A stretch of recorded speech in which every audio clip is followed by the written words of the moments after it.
السلام علیکم ورحمۃ اللہ وبرکاتہ۔ آج ہم شروع کریں گے طب نبوی کی فصل نمبر 1 سے۔ نحمدہ ونصلی علی رسولہ الکریم، اما بعد فاعوذ باللہ من الشیطان الرجیم، بسم اللہ الرحمن الرحیم۔ رب اشرح لی صدری ویسر لی امری واحلل عقدۃ من لسانی یفقہوا قولی۔ آج میں آپ کو نبی صلی اللہ علیہ وآلہ وسلم کی جو مسنون غذائیں اور دوائیں کہہ لیں آپ ان کی جو لیٹسٹ ریسرچ ہے وہ بتاؤں گی، کیونکہ یہ چیزیں آپ کو کسی بک سے ملیں گی نہیں، تو اس کے لیے آپ اپنے پاس پیپر پین تیار رکھیں۔ ہو سکتا ہے آپ کو کبھی انٹرنیٹ پہ یا یوٹیوب پہ مل جائے۔ میں چاہتی ہوں نماز کے، وضو کے، روزے کے، قیام اللیل، افطاری، سحری، ان سب کے جو میڈیکل بینیفٹس ہیں لیٹسٹ ریسرچ کے حوالے سے، وہ سب تک یہ میسج پہنچے، تاکہ اسلام کے جو ارکان ہیں یا اسلام کے جو قوانین ہیں، جو فرائض ہم پر عائد ہوتے ہیں، ان کا ایک عام انسان کی زندگی پر کتنا فائدہ ہے۔ جب یہ فائدے عوام الناس تک پہنچیں گے تو وہ یقیناً اسلام کی طرف راغب ہوں گے اور شوق سے ان ارکان کو پورا کرنے کی کوشش کریں گے۔ جب نماز کے طبی فوائد یا میڈیکل بینیفٹس لوگوں کو پتہ چلیں گے تو بہت سے لوگ وقتی طور پر اپنے فائدوں کے لیے آئیں گے نماز کی طرف، لیکن انشاءاللہ پھر نماز اپنا خاص کام کرے گی۔ ان الصلاۃ تنہی عن الفحشاء والمنکر، آئیں گے فائدوں کے لیے، لیکن انشاءاللہ وہ بے حیائی اور برائی کے کاموں سے بھی بچنا شروع ہو جائیں گے جب نماز کی طرف آ جائیں گے۔ تو میرا ایک ایم ہے، اللہ کرے کہ اللہ تعالی ہمیں اس میں کامیابی عطا فرمائے۔ اور اسلام کو بظاہر بہت پھیکا مذہب سمجھا جاتا ہے، یا سمجھتے ہیں کہ اس میں وہ رنگینی نہیں جو دوسرے مذاہب میں پائی جاتی ہے، کیونکہ ان کی اصل میں کوئی روح نہیں ہے۔ اسلام کے اندر جو روح پائی جاتی ہے وہ کسی اور مذہب میں نہیں، کیونکہ ان کی کوئی بنیاد نہیں ہے، اور اسلام کی جو بیس ہے بڑی سالڈ ہے۔ لیکن چونکہ یہ دنیا کے فائدوں کے لیے نہیں آیا، اگرچہ دنیا کے فائدے اس میں بہت ہیں، مگر وہ ایسے ہی ہیں جیسے کسی چیز کا کوئی راز اس کے اندر پوشیدہ ہوتا ہے۔ اس طرح ہمیں ایمان لانے کو کہا، ہم ایمان لے آئے اور ہم نے تصدیق کر دی، یہ سوچے سمجھے بغیر کہ اس میں ہمارا دنیا کا کوئی فائدہ ہے یا نہیں ہے۔ اسی بنا پر مومن کو جنت ملے گی۔ اور جو مٹیریلسٹک لوگ ہیں، مادی دنیا کے لوگ ہیں، جو اللہ اور اس کے رسول پر ایمان نہیں رکھتے، ان کا ہر چیز میں جو مقصد ہوتا ہے وہ یہ کہ دنیا میں ہمیں اس سے کیا فائدہ پہنچے گا۔ تو ایسے مٹیریلسٹک لوگوں تک اسلام کے جو بنیادی ارکان ہیں، نماز، روزہ، حج، زکوٰۃ، ان کے جب دنیاوی فائدے پتہ چلیں گے تو ہو سکتا ہے ان کے اندر اسلام کے لیے کچھ اٹریکشن پیدا ہو، اور آہستہ آہستہ اسلام شروع آہستہ آہستہ ہوگا، لیکن پھر تیزی سے پھیلنا شروع ہو جائے۔ کیونکہ اگر ہم کسی سے کہیں کہ آئیے قرآن پڑھتے ہیں تو کہیں گے ہم کیوں پڑھیں، ہمارے پاس اتنا وقت نہیں ہے، ہم تو بہت بزی لوگ ہیں، ہمیں پڑھ کے کیا ملے گا؟ کیونکہ ان کا ایمان آخرت پر نہیں ہے نا، اس وجہ سے وہ بیچارے کیا کریں۔ یا اگر آپ ان سے کہتے ہیں کہ ہمارے نبی کی یہ سنت ہے تو کہیں گے ہوگی، ہمیں اس سے کیا فائدہ ہوگا۔ میرا جو فیلڈ ہے تو میں اپنے فیلڈ کو اس کو بطور ہتھیار استعمال کرتی ہوں۔ میرے پاس بہت سے کرسچنز بھی آتے ہیں، فارنرز بھی آتے ہیں، تو میں ان کو مسنون غذائیں بتاتی ہوں۔ پہلے میں ان سے کہتی ہوں کہ آپ اس بیماری میں یہ غذا استعمال کریں، یہ چیز استعمال کریں۔ نیکسٹ ٹائم جب وہ میرے پاس آتے ہیں تو بڑی تعریفیں کرتے ہوئے آتے ہیں، اور بڑا جسے کہتے ہیں خوشی سے آتے ہیں کہ آپ نے جو یہ ہمیں بتایا اس کا ہمیں بہت فائدہ ہوا۔ دوائی سے بھی فائدہ ہوا ہوگا، کیونکہ اندازہ نہیں ہوتا نا، میٹھی گولیاں ہیں یا پھیکی گولیاں ہیں، وہ بھی ایسے ہی ہے، ایمان کے برابر ہی بات ہے وہ بھی، کہ بظاہر دیکھنے میں تو ایک جیسی گولیاں ہوتی ہیں، اب ان میں ڈراپس سب کے فرق ہوتے ہیں۔ اب سب انسان یہ پریشان ہوتے ہیں کہ سب کو ایک جیسی گولیاں دی جاتی ہیں، ان میں کیا فائدہ ہوگا، یہ اتنی ڈیپتھ میں جا کے کیا کام کریں گی میٹھی گولیاں، یقین نہیں آتا نا۔ اس لیے کہتے ہیں آپ نے جو فلاں فلاں غذا بتائی تھی، حالانکہ یہ ایٹم بم کی طرح کام کرتی ہیں۔ غذا کے بارے میں جب ان کو بتایا جاتا ہے اور وہ اس کو پابندی سے جب استعمال کرتے ہیں، آ کے بہت خوش بھی ہوتے ہیں، تعریف بھی کرتے ہیں، تو میں ان سے کہتی ہوں یہ ہمارے نبی کی بتائی ہوئی چیزیں ہیں۔ وہ کہتے ہیں اچھا، مطلب ایسے بھی لوگ ہیں جو یہاں پر پریسٹ وہ بھی آتے ہیں میرے پاس، تو ان کو میں بتاتی ہوں کہ یہ ہمارے نبی کی چیزیں ہیں، مسنون چیزیں جو انہوں نے خود بھی استعمال کی اور ہمیں بھی استعمال کا مشورہ دیا۔ تو یہ وہ غذائیں ہیں، کہتے اس سے پہلے ہم نے کبھی نہیں سنا تھا، اس سے پہلے ہم نے کبھی ان کو اس طرح استعمال نہیں کیا تھا۔ اور آہستہ آہستہ ہم ان کو اپنے نبی کے قریب لے آتے ہیں، اور پھر ایک وقت آتا ہے کہ وہ ایمان بھی لے آتے ہیں. تو آپ کسی بھی فیلڈ میں ہوں، ضروری نہیں کہ آپ میں سے سب کے سب جو ہیں وہ استاد بن جائیں اور اسی طرح تبلیغ کر سکیں، کیونکہ کچھ تو شادی شدہ ہوں گے مگر بہت سے غیر شادی شدہ ہیں. سب کا ماحول ضروری نہیں ان کے ہم خیال ہو، قسمت کی بات ہوتی ہے. تو پھر آپ جس بھی فیلڈ میں جائیں وہاں پر اللہ کا پیغام آگے پہنچانے کا باعث بن سکتے ہیں اگر آپ کو فن آتا ہو. تو اس لیے کسی بھی فیلڈ کو برا نہ سمجھیں، بلکہ ہر فیلڈ میں یہ سمجھتی ہوں جانا چاہیے، تاکہ ہر فیلڈ سے ہم لوگوں کو اللہ کی طرف مائل کرنے اور اس کے رسول کے قریب اور اسلام کے قریب لانے کا ہمیں موقع ملے. تو یہ ایسی غذائیں ہیں جن کے ذریعے آپ کسی کافر، کسی ہندو، میں بہت سے ہندوؤں کو بھی اسلام کے قریب لے کر آئی انہی چیزوں سے، اور کرسچن ہوں، جیوز ہوں.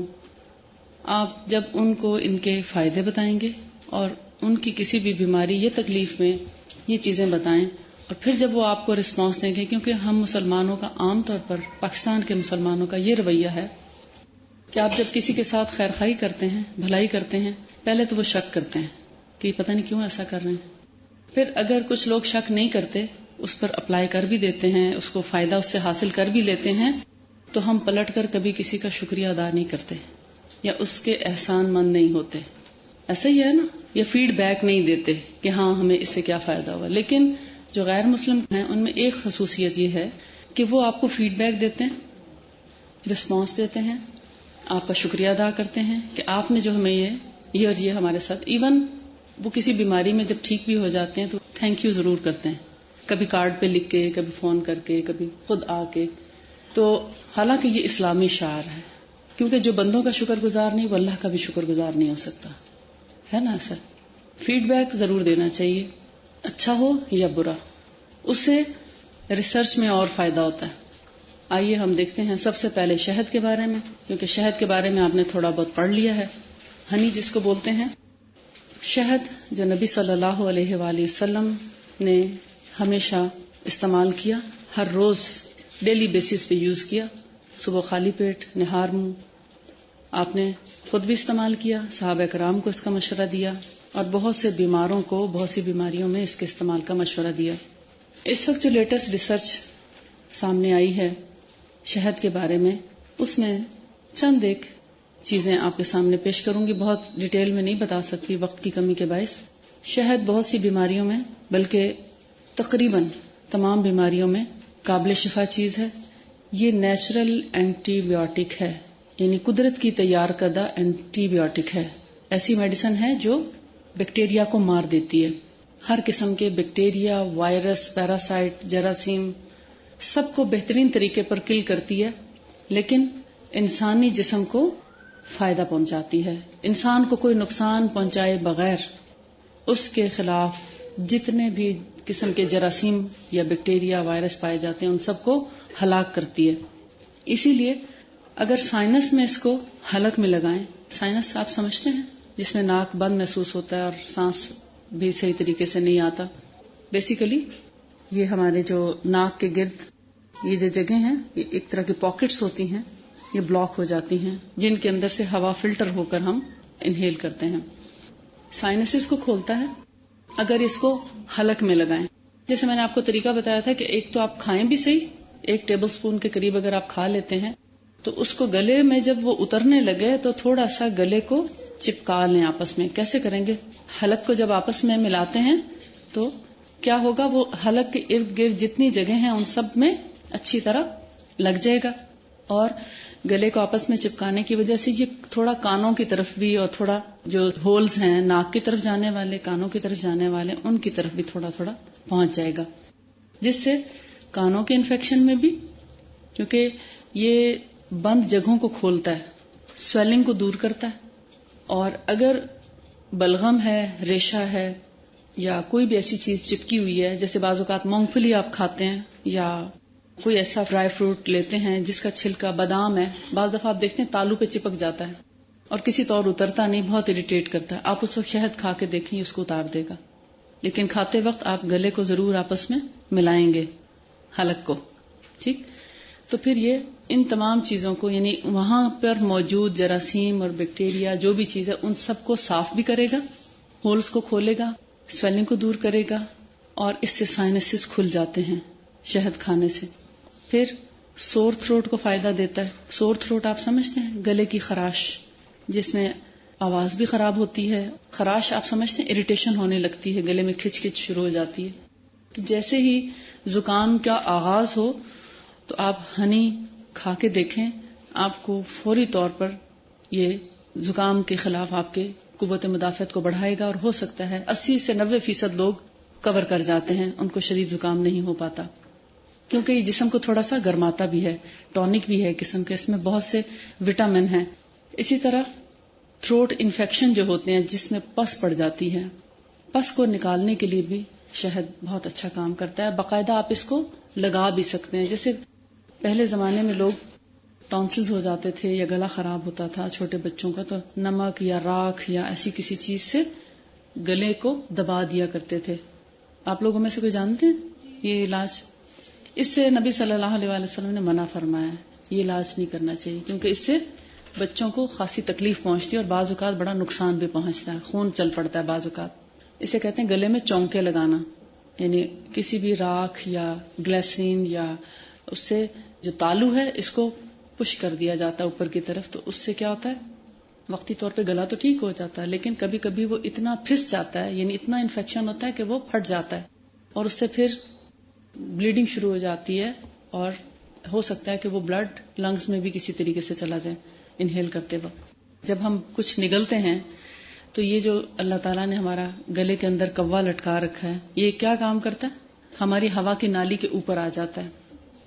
اس لیے ہوا کی نالی میں تھوک نہیں جاتا یا کھانا نہیں جاتا، اور کھانا ہم ایسوفیگس میں غذا کی نالی میں پہنچا دیتے ہیں، اور ہوا کی نالی کے اوپر کوا ڈھکن کا کام کرتا ہے. اگر یہ ٹوٹ جائے یا اس میں سے خون بہنے لگے تو یقیناً پھیپھڑوں میں خون جائے گا. جب یہ ڈھکنا بند کرنے کی کوشش کی جائے گی نگلتے وقت تو خون لنگس میں چلا جائے گا، تو ڈیتھ کا خطرہ ہے. تو اس لیے آپ صلی اللہ علیہ وسلم نے گلے میں دبا کر، یعنی کوئی بھی چیز کوئی دوائی کے طور پر، یعنی کوے کو دبانے کی اجازت نہیں دی، اور اس کے لیے بہترین آلٹرنیٹس بتائے ہیں، وہ انشاءاللہ ہم آگے کریں گے.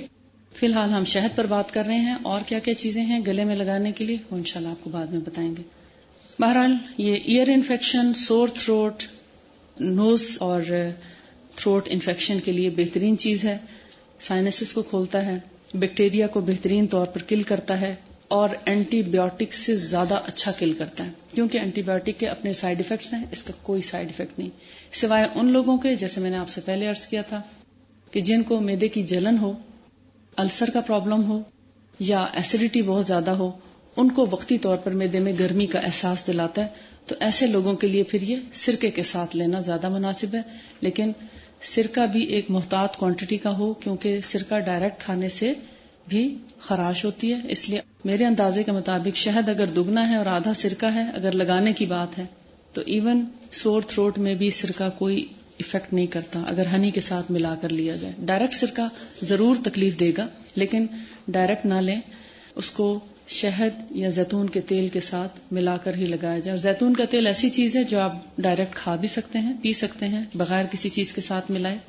اور جن لوگوں کو قبض کا پرابلم ہے، خاص طور پر آج کل کی قبض، جیسے موسم بہت خشک ہے اور بلا وجہ قبض ہو جاتی ہے، پانی پینے کے باوجود بھی کچھ لوگوں کو قبض ہو جاتی ہے، تو پھر ایسے لوگوں کے لیے 2 چمچ زیتون کے تیل جو ہیں وہ ڈائریکٹ پینے سے اگر رات کو سوتے وقت پی لیا جائے تو صبح میں آرام سے حاجت ہو جاتی. یہ ضمناً ایک بات آ گئی، ٹیبل اسپون، ٹی اسپون بچوں کے لیے. اس کے علاوہ کنجیشن، جو چھاتی کے اندر بلغم اور ریشہ جمع ہو جاتا ہے، بلغمی کھانسی کے لیے شہد ایک بہت بڑی دوائی ہے، بہت اچھا سرپ ہے. سرپ کے طور پر بھی 1 گھونٹ ہی پیئیں گے، اس سے زیادہ نہیں، اور اس کو 2 سے 3 دفعہ دن میں لیا جا سکتا ہے بغیر پانی، بغیر کسی اور چیز کے، یعنی اس کو ڈائریکٹ کھایا جائے ریشے کے لیے، بلغمی کھانسی کے لیے. اور اگر خشک کھانسی ہے تو بھی فائدہ دیتا ہے، بلغمی کھانسی تو بھی فائدہ دیتا ہے. لیکن ہر قسم کی کھانسی کے لیے، چاہے وہ بلڈ پریشر کی دوائیاں کھانے والوں کی کھانسی ہو یا موسمی کھانسی ہو، چینج آف ویدر کی وجہ سے کھانسی ہے، کھٹی چیز کھانے کی وجہ سے کھانسی، کسی بھی وجہ سے اگر کھانسی ہے، یا لیٹنے سے کھانسی ہے، کوا حلق میں لٹکنے لگتا ہے لیٹنے سے کچھ لوگوں کے، تو ان سب کھانسیوں کے لیے سب سے زیادہ مفید چیز جو ہے وہ ہے شہد کے اندر فلفل دراز۔ فلفل دراز آپ سمجھتے ہیں؟ فلفل فیلام، فیلام آپ نے کئی دفعہ پنسار کی دکان پہ لکھا ہوا دیکھا ہوگا۔ ایک طرح کی کالی مرچ ہوتی ہے یہ، پشاور کے لوگ اکثر اس کو گرم مسالے میں بھی پیس لیتے ہیں۔ اس کا ٹیسٹ جو ہے بالکل کالی مرچ کی طرح ہے، اور ایسے سمجھیں کہ 8 سے 12 کالی مرچ کے دانے جڑے ہوئے ہوتے ہیں، یوں سمجھیں۔ اس کی شکل کچھ اس طرح سے ہوتی ہے، شہتوت کی طرح، سوکھا شہتوت آپ سمجھ لیں، لمبا اور سوکھا شہتوت لیکن کالے رنگ کا، شکل ایسی ہوگی اس کی، لیکن بیسیکلی یہ کالی مرچ کا بھائی ہے۔ یعنی اگر کالی مرچ کو بہن آپ کہہ لیں تو اس کی ہی قسم ہے، بالکل ویسی اسمیل آتی ہے جب اس کو گرائنڈ کیا جاتا ہے، اور اگر یہ پیسی بھی ہو تو کوئی اس کا فرق نہیں محسوس کر سکتا کہ یہ کالی مرچ پیسی ہوئی ہے، یہ فلفل دراز ہے۔ میں آپ کو پہچان کرا رہی ہوں، آپ پریشان ہوں گے کیونکہ آپ کے لیے ہو سکتا ہے نیا نام ہو، بہت کم لوگ اس کے بارے میں جانتے ہوں گے۔ لہٰذا فلفل دراز کو اگر گرائنڈ کر لیا جائے، 1 ٹیبل سپون اگر فلفل دراز کا پاؤڈر ہے تو 3 ٹیبل سپون ہنی لے لیں، ان کو آپس میں اگر مکس کریں گے تو ایک معجون سی بن جائے گی۔ اس معجون کو آپ بنا کے سردیوں کے لیے بطور تحفہ میری طرف سے رکھ لیں اپنے گھروں میں، اور اگر کوئی بھی کھانسی کا مریض ہو، چھوٹی سی ڈبی میں اگر اپنے پاس آپ اپنے ہینڈ بیگ میں بھی رکھ لیں تو یہ آپ کے صدقے کا کام کرتی رہے گی کہ جب بھی کسی کو کھانسی ہو آپ اس کو تھوڑا سا چٹا دیں۔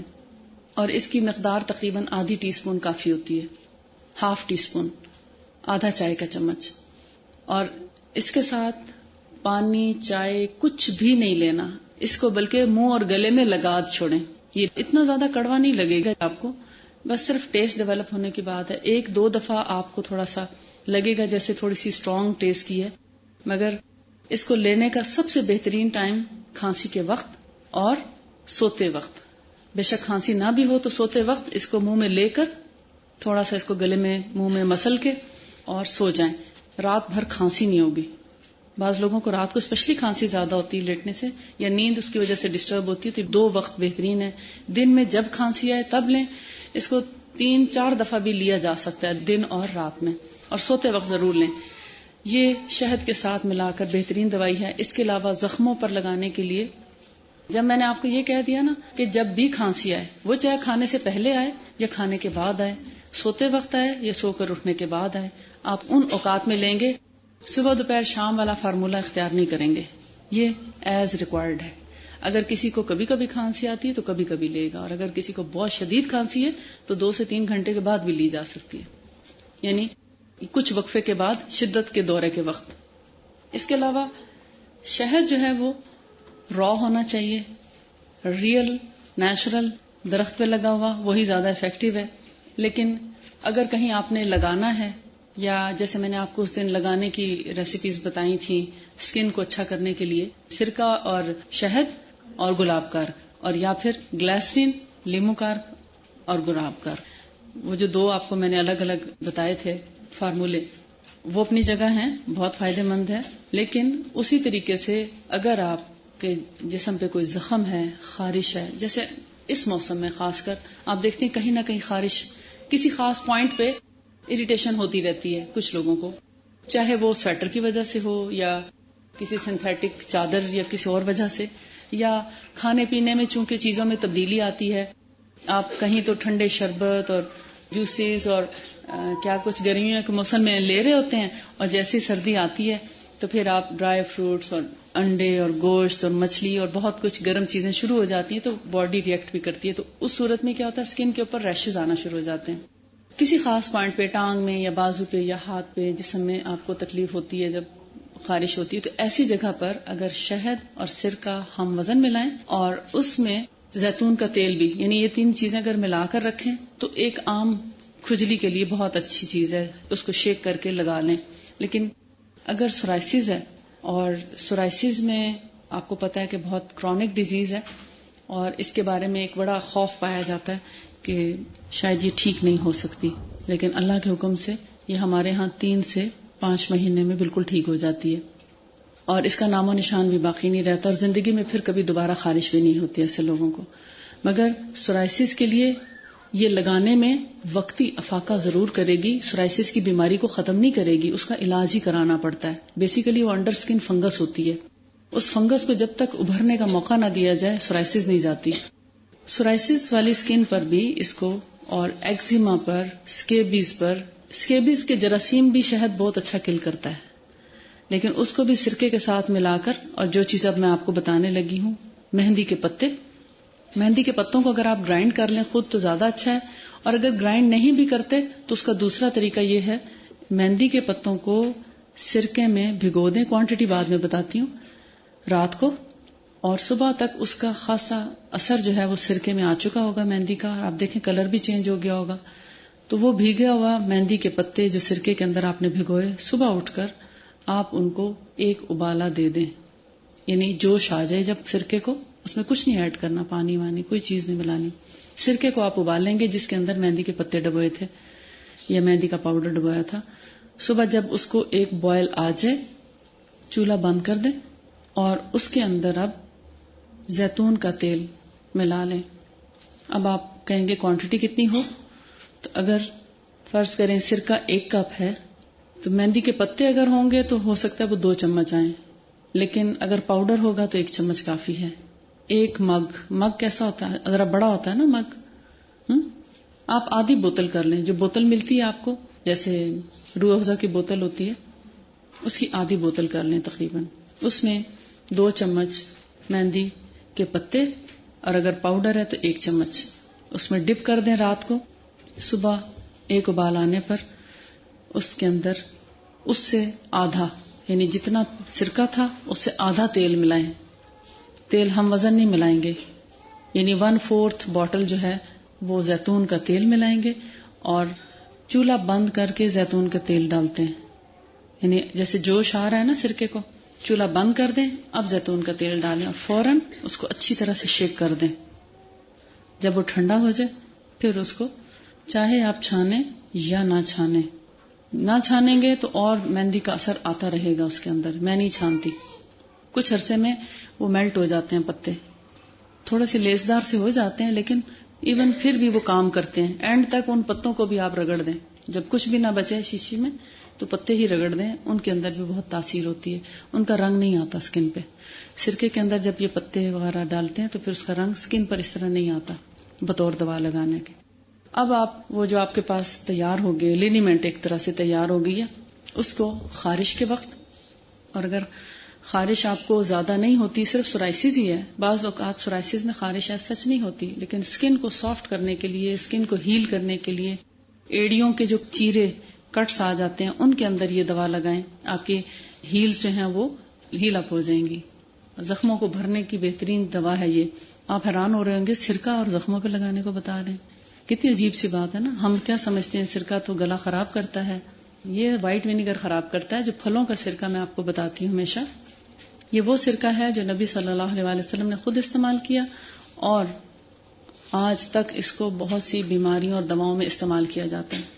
آپ حیران ہوں گے کہ جب میں نے اس کے بارے میں پڑھا کہ سرکہ معدے کی جلن کا علاج ہے تو میں بڑے شوق میں چلی گئی اور بڑا غور کیا کہ یا اللہ مجھے سمجھا کہ یہ کس طرح سے جلن کو ٹھیک کرتا ہوگا، ایسیڈیٹی، السر۔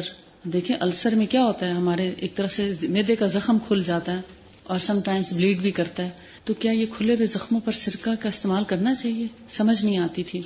پھر ایک دفعہ کسی سے ایسی بات چیت ہو رہی تھی، میرے اپنے ماموں ہیں تو ان سے بات ہو رہی تھی، تو کہنے لگے کہ یہ جو دیگیں پکانے والے ہیں یہ کیا کرتے ہیں، بات کسی اور حوالے سے ہو رہی تھی، تو یہ چکن کو پہلے سرکے میں بھگو دیتے ہیں اور پھر اس کو پکاتے ہیں، تو پھر اس لیے یہ اتنے بلک میں چکن بنتا ہے مگر ٹوٹتا نہیں۔ تو مجھے وہ بات کلک کی کہ اچھا وہ سرکے میں حالانکہ وہ وائٹ ونیگر ہوتا ہے، لیکن اگر آپ اس کو اس ونیگر کے ساتھ بھی استعمال کریں تو وہی کام کرتا ہے۔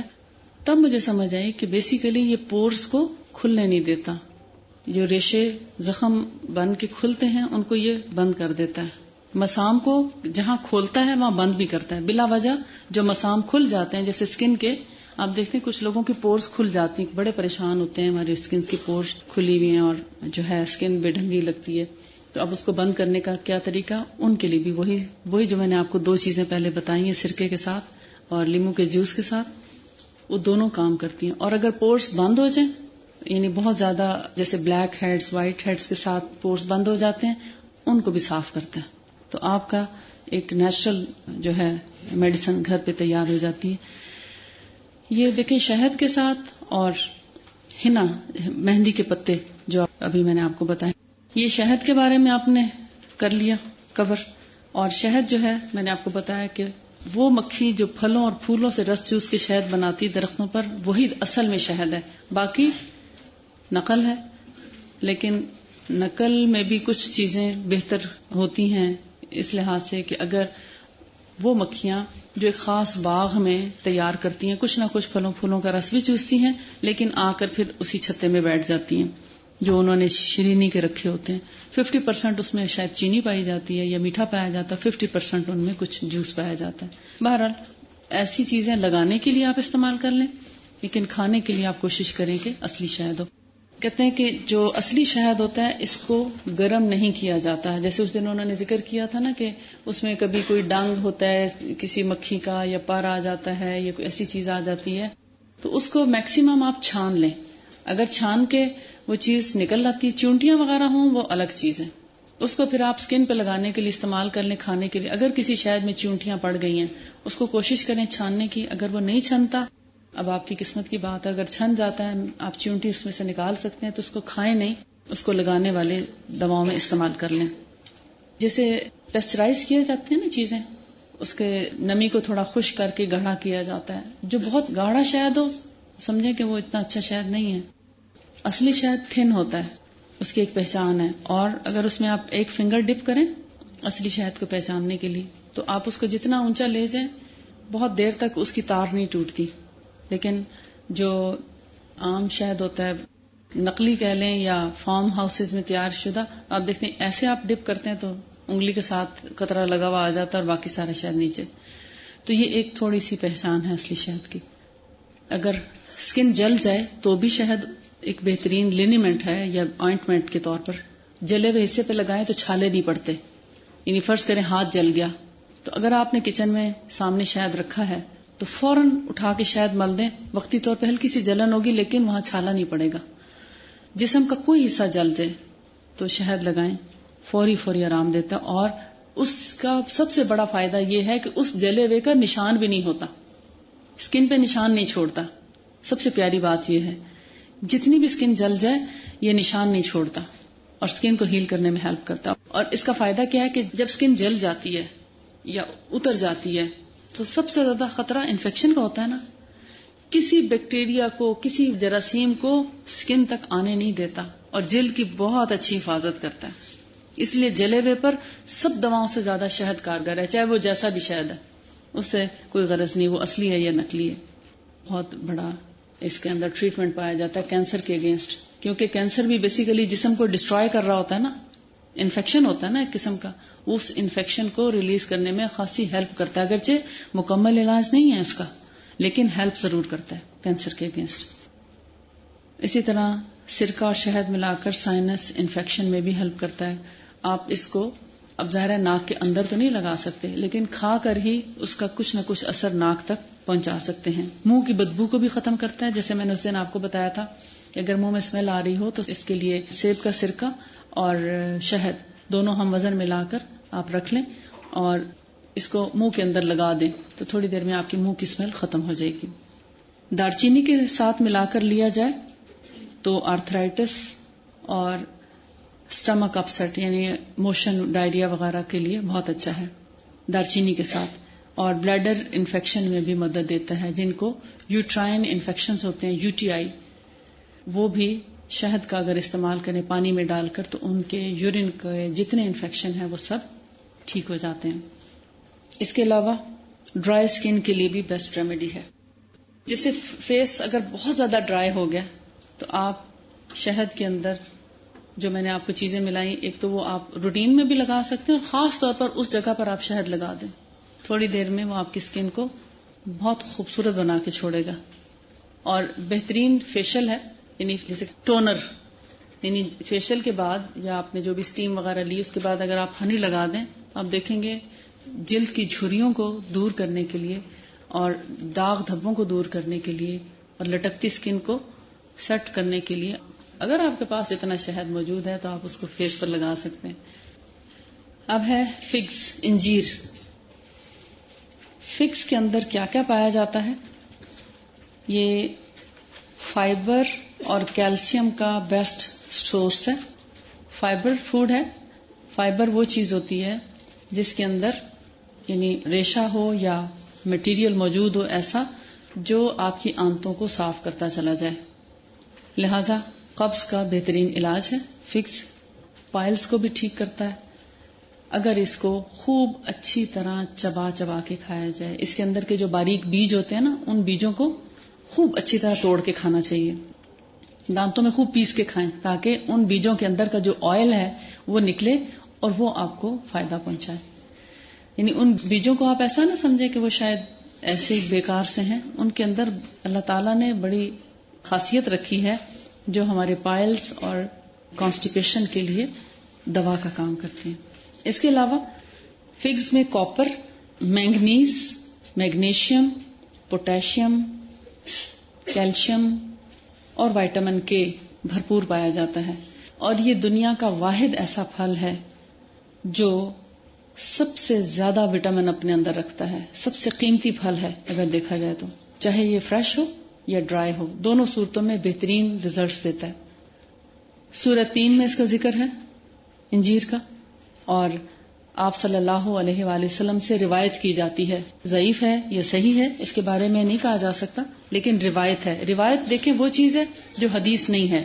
حدیث وہ ہے جو آپ صلی اللہ علیہ وآلہ وسلم کا قول، فعل یا رائے ہے یا عمل ہے. روایت وہ ہے جیسے کوئی قصہ بیان کرتا ہے، کوئی بات بیان کرتا ہے کہ ہم نے ایسے اور ایسے دیکھا یا سنا.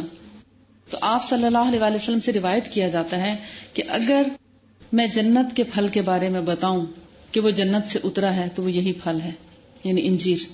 کیونکہ جنت کے پھلوں کی گٹھلیاں نہیں ہوں گی. اس میں بھی گٹھلی تو نہیں ہوتی نا، باریک باریک بیج ہوتے ہیں اور وہ بیج جو ہیں ہم کھاتے ہیں، ان کو نکالتے نہیں. اور انجیر میں جن بیماریوں سے فائدہ پہنچتا ہے ان میں سے چند ایک ہیمورائڈز، اسپائلز ہیں، بواسیر جن کو بولتے ہیں، خونی آبادی، اور گاؤٹ، گٹھیا. گٹھیا کی بیماری سمجھتے ہیں، جوڑوں کا درد ہوتا ہے جس کے ساتھ ورم اور بخار ہوتا ہے. بلڈ پریشر لو، جن کا بی پی لو ہوتا ہو، لو بلڈ پریشر میں بہت اچھا کام کرتی ہے.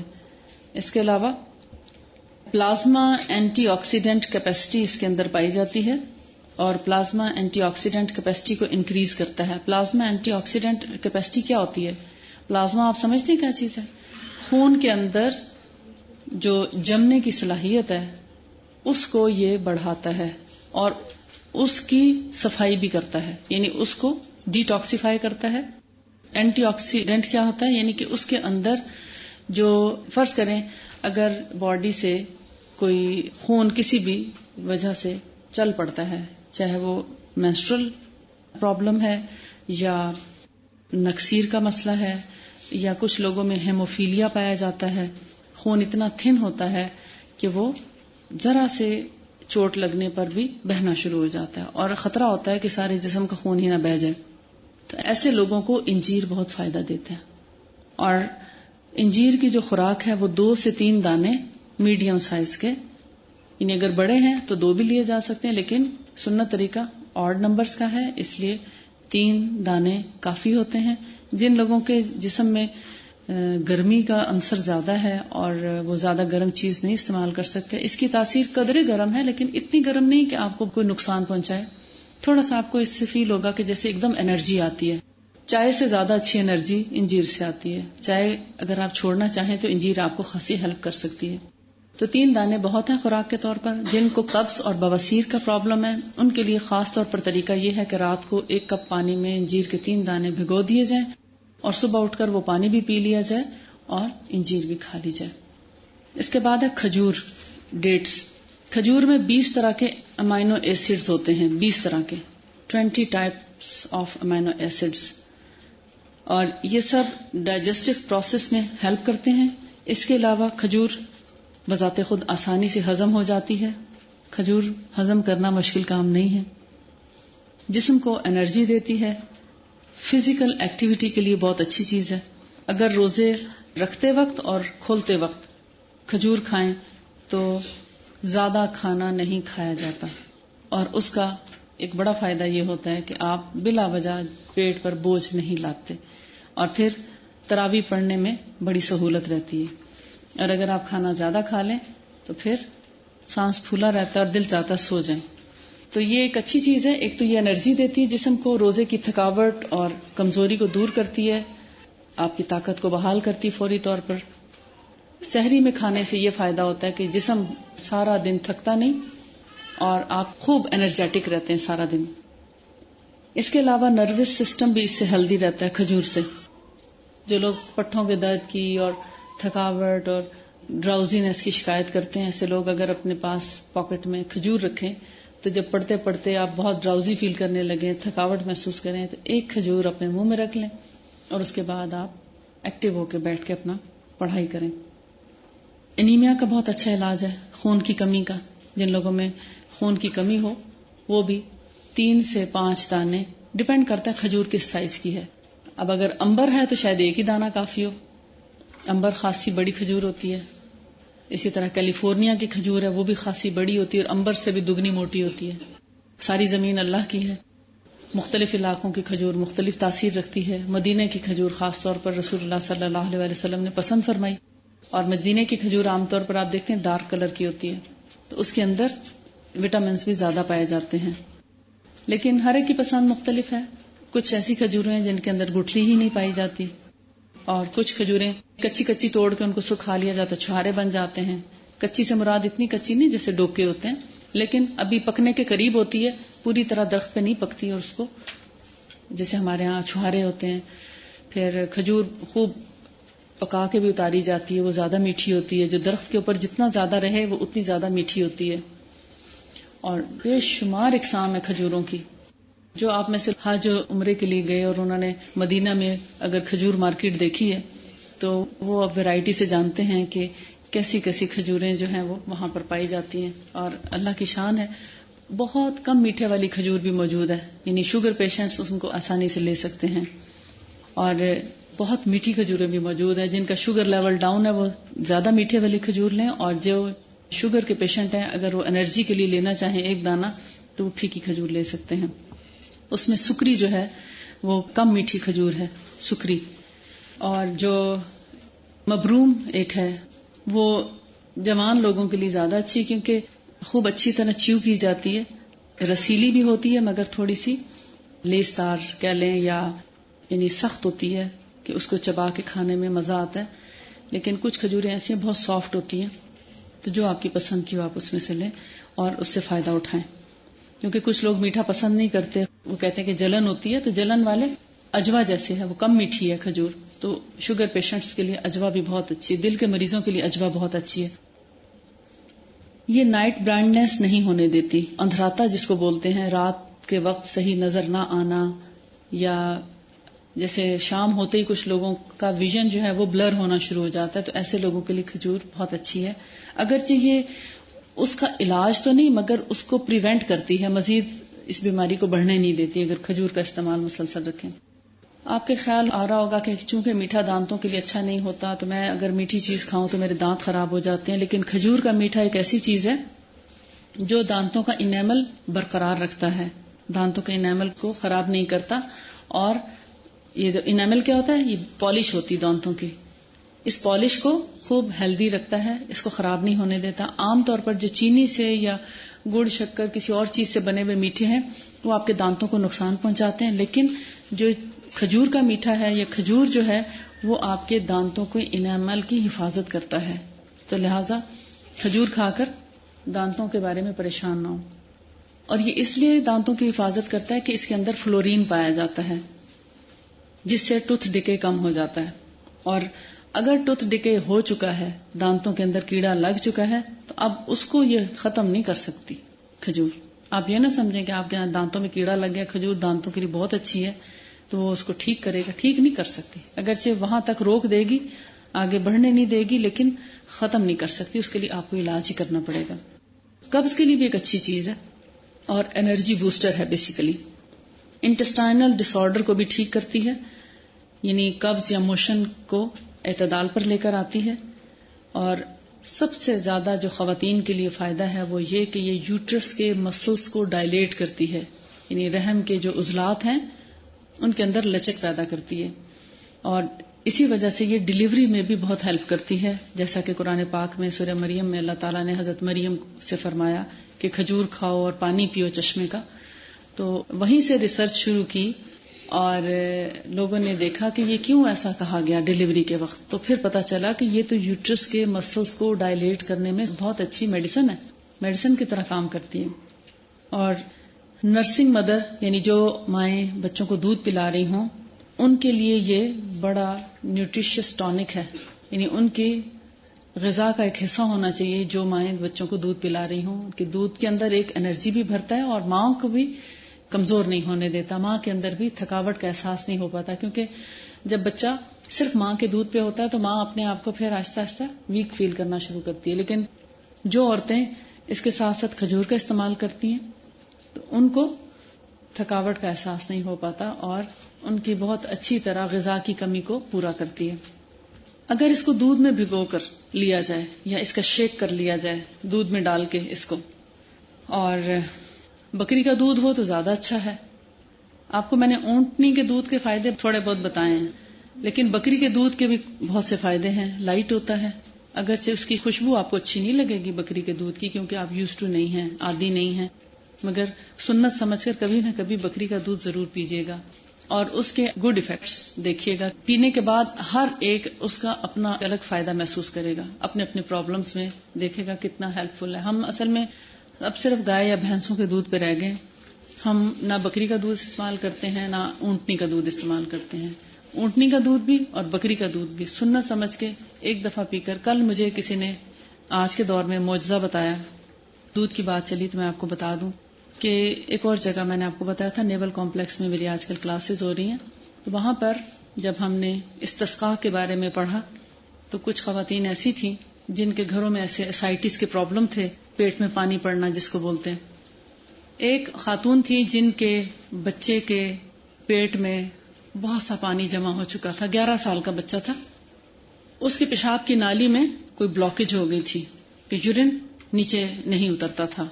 ڈاکٹرز نے سوچا اس کو ڈرپس لگاتے ہیں تاکہ پریشر پڑے تو نالی کھل جائے.